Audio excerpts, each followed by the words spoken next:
A co-op is defined as an autonomous association of persons united voluntarily to meet their common economic, social, and cultural needs and aspirations through a jointly owned and democratically controlled enterprise.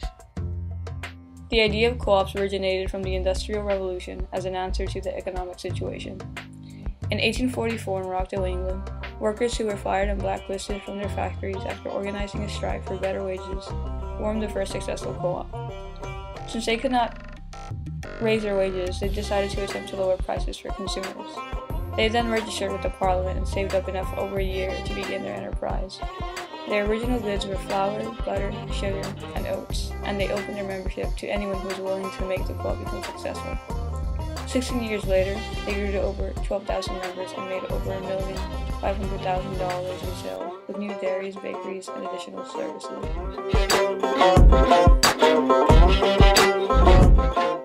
Black Star Co-op, a brew hub, and Wheatsfield Co-op, a grocery store, are consumer co-ops who focus on local producers. They both believe cooperative ownership is the answer to the enjoyment of good food that is healthful and economic. Anyone who wants to become a member can join by paying a membership fee. The customers of these co-ops are the members and have the biggest benefits. The boom of co-ops was in the 60s and 70s, which was a wild time in America, so people had a set perception of them. Nowadays, co-ops are getting larger and more beneficial to the community, so they're garnering a more acceptable and positive view. Co-ops are thriving in our economy because they have always focused on the triple bottom line: profits, people, and the planet, which is currently turning in business. They are self-sustaining, and the members push the organization forward with their work. Companies are trying to revamp by focusing on the triple bottom line instead of the bottom line, profit.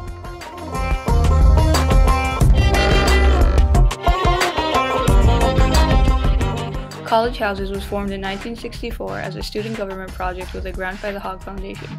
The purpose was to create housing with many of the features of a residential college where student scholars could interact with faculty and staff. A professor and his family lived with College Houses from 1964 to 1972.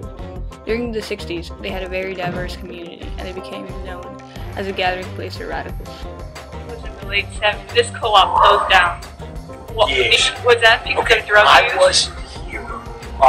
What I understand was that while there was a lot of drug use and drug sales going on, the real reason that it closed is because it became kind of cult-like. It only had about 40 members and was no longer really able to support itself. From what I understand, there were threats by the police to close it down, but it just became an unviable place. It sounds to me like the democratic ethic was lost, and that people just kind of had a cult of personality around a person or a couple of people who really were not, didn't have cooperative values. They were just looking out for themselves and, playing around, making money, and not concerned with trying to help people get their education and achieve their dreams. In 1973, College Houses purchased what is now known as Optus and Pro 3 Co-op, and in 1983 they purchased 21st Street Co-op in Taos. Recently, College Houses built a super co-op that consists of 3 houses: Oasis, Halsted, and Laurel. Each house is different and has its own uniqueness. They have fought Austin real estate to survive and have built a strong cooperative community that members control. College Houses is committed to the student cooperative movement and is a member of NASCO. Once a year, members are sent to the University of Michigan in Ann Arbor to attend a NASCO seminar on co-op issues. The strengths of co-ops are in the diversity, sense of community, house of events, and nonprofit status.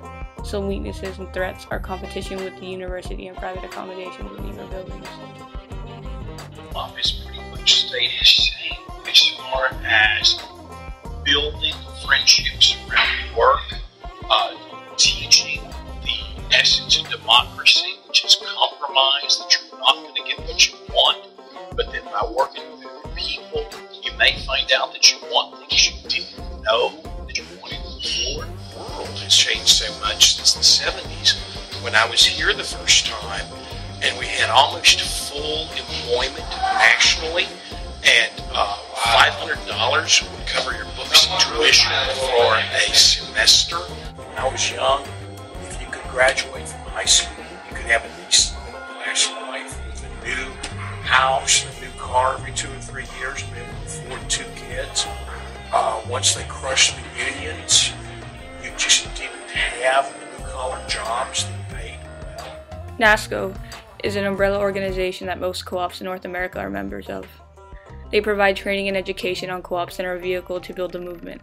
NASCO also works to link different co-ops together in order to create a strong system of mutual aid and support. They believe if we are all together, we can do more.